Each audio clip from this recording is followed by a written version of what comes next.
বালি পাচার মামলায় প্রথম গ্রেফতার ইডির। গ্রেফতার জিডি মাইনিং কোম্পানির প্রধান অরুণ শরাফ। ২৯ লক্ষ টাকা বাজেয়াপ্ত করা হয়েছে। ইডি সূত্রে এমনই খবর। বালি থেকে তাকে গ্রেফতার করা হয়েছে সূত্রের খবর। ভুয়ো চালান তৈরি করে বালি পাচারের টাকা আত্মসাতের অভিযোগ তার বিরুদ্ধে।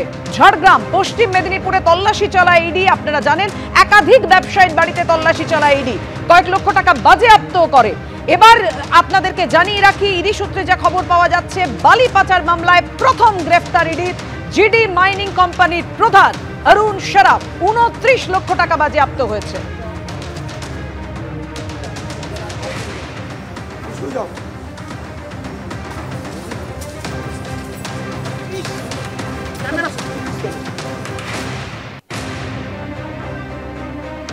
কথা বলবো, আমাদের সঙ্গে রয়েছেন আমাদের প্রতিনিধি আবির দত্ত। আবির, একেবারে অরুণ শরাফকে গ্রেফতার করে কি জানতে চাইছে ইডি? যেটা ইডি প্রথম জানিয়েছিল, ইডি সূত্রে যে খবর পাওয়া গিয়েছিল, এই জিডি মাইনিং কোম্পানির মাধ্যমেই কালো টাকা সাদা হয়েছে এবং প্রচুর টাকা পৌঁছেছে এই কোম্পানির ঘরে। দেখো, বলা যায় যে বালি পাচার মামলায় প্রথম গ্রেপ্তার করা হলো একজনকে। এনফোর্সমেন্ট ডিরেক্টরেটের তরফ থেকে এই অরুণ শরাফ, তাকে আজকে গ্রেপ্তার করা হয়েছে সিজিও কমপ্লেক্স থেকে। তার কারণ, তাকে আজকে ডেকে পাঠানো হয়েছিল এবং দীর্ঘ জিজ্ঞাসাবাদের পর তাকে গ্রেপ্তার করার সিদ্ধান্ত নেয় ইডি।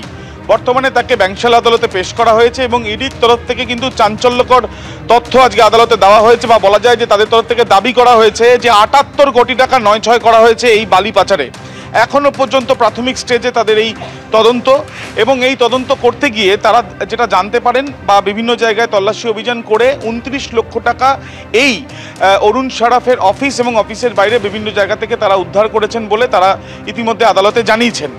তাদের তরফ থেকে এটাও বলা হচ্ছে যে বালি পাচারে কিন্তু আরও অনেকে জড়িয়ে থাকতে পারেন এবং প্রসিড অফ ক্রাইম, অর্থাৎ যে এই তছরূপ করা যে টাকা এবং দুর্নীতির এই টাকা অনেকের কাছেই যেতে পারে বলে তাদের সন্দেহ, এবং সেই বিষয়টাও তারা ভেরিফাই করার চেষ্টা চালাচ্ছেন।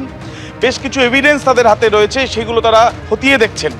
এবং এই ক্ষেত্রে মূলত তারা জানতে চান যে এই অরুণ শরাফ যাকে গ্রেপ্তার করা হয়েছে, তার সঙ্গে আর কেউ এই যে অভিযোগে তাকে গ্রেপ্তার করা হয়েছে, সেই অভিযোগে আরও কারোর বিরুদ্ধে রয়েছে কিনা, বা আরও কেউ এই দিনের পর দিন এই বালি পাচারের কাজ চালিয়ে গিয়েছিল কিনা, সেই বিষয়টা তারা জানতে চান।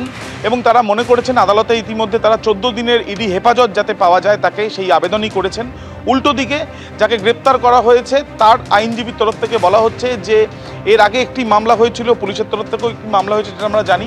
সম্ভবত সেই বিষয়টা উল্লেখ করা হয়েছে, এবং সেই উল্লেখ করে তারা বলছেন যে ৩টি মামলা হয়েছিল, তার মধ্যে দুটোতেই নির্দোষ প্রমাণ হয়েছিলেন এই অরুণ শরাফ, এমনটাই তা আদালতে তার আইনজীবীর তরফ থেকে দাবি করা হচ্ছে।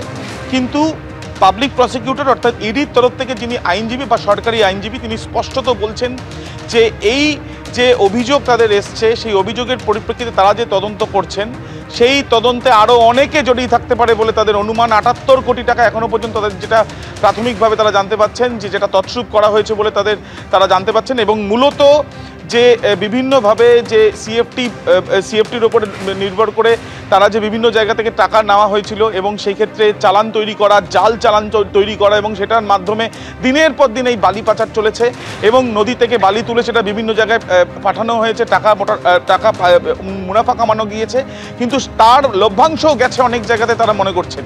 সেই বিষয়টাই আদালতে কিন্তু আজকে ইডির তরফ থেকে জানানো হয়েছে। ১৪ দিনের ইডি হেফাজতের আবেদন করা হয়েছে, সওয়াল জবাব এখনো পর্যন্ত চলছে। তুমি আমাদের সঙ্গে থাকো আবির। যে গুরুত্বপূর্ণ খবরে আমরা নজর রেখেছি, বালি পাচার মামলায় প্রথম গ্রেফতার এনফোর্সমেন্ট ডিরেক্টরেটের। গ্রেফতার জিডি মাইনিং কোম্পানির প্রধান অরুণ শরাফ।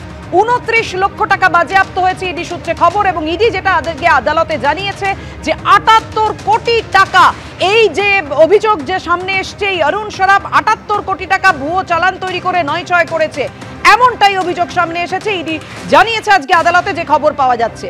আমরা কথা বলেছিলাম সিপিএম সাংসদ ও আইনজীবী বিকাশ রঞ্জন ভট্টাচার্যের সঙ্গে, তিনি কি বলেছেন দেখুন। দেখুন, এই বালি পাচার মামলায় তৎপরতা যখন দেখা দিচ্ছে, সেটা একটা শুভ পদক্ষেপ, এবং নিঃসন্দেহে কর্তৃপক্ষের সঙ্গে বালি পাচারকারীদের যদি একটা গোপনতা না থাকে, তাহলে তো বালি পাচার সম্ভব না। সেদিক থেকে যে গ্রেপ্তার হয়েছে, এটা ঠিক কাজই হয়েছে, এবং এই গ্রেপ্তারের থেকে আরো তথ্য বার করতে হবে, এর সঙ্গে রাজনৈতিক নেতাদেরও একটা যে যোগাযোগ আছে সেটাকেও কিন্তু উদ্ধার করতে হবে, তা না হলে এই তদন্তটা লোক দেখানো তদন্ত হয়ে যাবে। এখন তো সবে অফিসারকে ধরেছে, এখন অফিসার তো আর নিজে নিজে করেননি, তার সঙ্গে তো একটা বালি যারা পাচার করতেন সেই চক্রটা তো পলিটিক্যাল চক্র, অফিসার তো সে পলিটিক্যাল চক্রের দ্বারা ইনফ্লুয়েন্সড হয়েছেন। ইডি এবং সিবিআই তো দায়িত্ব সেই সূত্রটা খুঁজে বার করা, শুধুমাত্র অফিসারদের বলির পাঠা করে লাভ কি? বালি পাচার মামলায় প্রথম গ্রেফতার ইডির গ্রেফতার জিডি মাইনিং কোম্পানির প্রধান অরুণ শরাফ। 29 লক্ষ টাকা বাজেয়াপ্ত হয়েছে এমনটা ইডি সূত্রে খবর। বিজেপি বিধায়ক শঙ্কর ঘোষ এই মুহূর্তে আমাদের সঙ্গে টেলিফোনে রয়েছেন। শঙ্করদা, তৃণমূল সহ সিপিএম, কংগ্রেস তাদের বক্তব্য হচ্ছে আদৌ তদন্তের ক্ষেত্রে ইডি মাথা অবধি পৌঁছতে পারবে তো? গ্রেফতার তো করে ইডি। দেখুন, প্রথমত এটা তো সময় উত্তর দেবে। এই মুহূর্তে দাঁড়িয়ে শুধু এইটুকু বলতে পারি যে এই রাজ্যে বর্তমান শাসক দল তার অন্যতম ব্যবসার কেন্দ্রবিন্দু হয়েছে প্রাকৃতিক সম্পদ লুট। আমরা শুধু এইটুকু চাই যে তদন্ত এজেন্সি মাথা অব্দি পৌঁছক। এর দায়িত্ব নিশ্চিতভাবে তদন্ত এজেন্সির, কিন্তু জনগণও পশ্চিমবঙ্গের তদন্ত এজেন্সির অগ্রগতির উপরে নজর রাখছে। ফলে আশাবাদী 2026-এর সরকার পরিবর্তনের ক্ষেত্রে জনগণের যেরকম ভূমিকা থাকবে, এই তদন্ত এজেন্সিগুলো মাথা অব্দি পৌঁছানোর ক্ষেত্রে সঠিক পদক্ষেপ নেবে এই বিশ্বাস রাখি। ধন্যবাদ শঙ্করদা। আপনাদের সামনে আরো একবার রাখবো বালি পাচার মামলায় প্রথম গ্রেফতার ইডি। জিডি মাইনিং কোম্পানির প্রধান অরুণ শরাফকে গ্রেফতার করেছে ইডি। 29 লক্ষ টাকা বাজেয়াপ্ত হয়েছে এমনটা ইডি সূত্রে খবর। আমরা কথা বলছি, আমাদের সঙ্গে রয়েছেন আমাদের প্রতিনিধি আবির দত্ত। আবির, কিভাবে ভুয়ো চালান তৈরি করে বালি পাচারের টাকা 9-6 করত এই অরুণ শরাফ, ইডি কি জানিয়েছে আজকে আদালতে?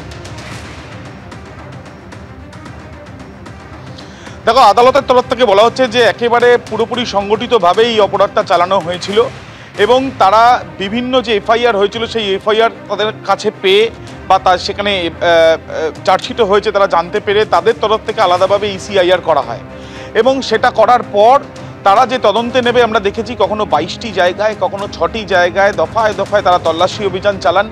ঝাড়গ্রামে বিশেষ করে গোপীবল্লভপুর, লালগড়, সেখানে বালির যে খাদান রয়েছে, বিভিন্ন অফিস, এমনকি বাড়ি একজন ম্যানেজারের, তাই সেখানেও তারা তল্লাশি অভিযান চালান। পশ্চিম মেদিনীপুরেও এবং কলকাতারও বেশ কিছু অফিসে এই তল্লাশি অভিযান চালানো হয়। কী কারণে?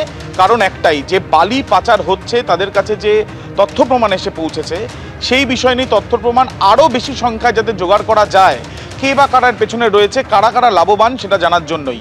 এর আগে আমরা জানি যে জিডি মাইনিংয়ের অফিস, সেখানে যে GD mining group of companies রয়েছে তাদের দিকেও নজর ছিল, তাদের ব্যাংকের যে ট্রানজাকশন সেই বিষয়ে তথ্য ইতিমধ্যে এনফোর্সমেন্ট ডিরেক্টরেট আধিকারিকেরা তারা জোগাড় করেছিলেন।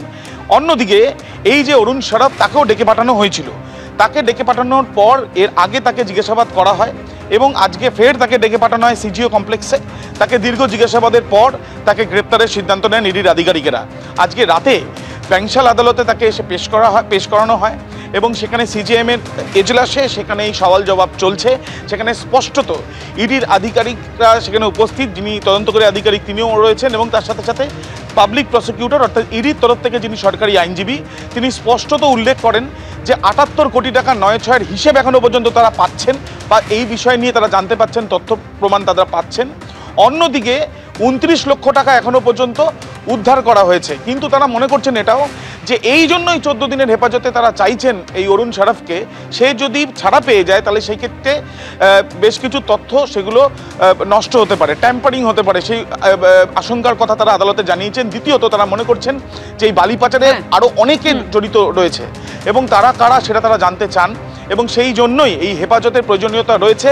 বিভিন্ন যে এভিডেন্স তাদের কাছে রয়েছে সেগুলোকে সামনে রেখে জেরার প্রয়োজনীয়তা রয়েছে বলেই তারা 14 দিনের হেফাজতের আবেদন করেছেন, যদিও এখনো পর্যন্ত সওয়াল জবাব চলছে।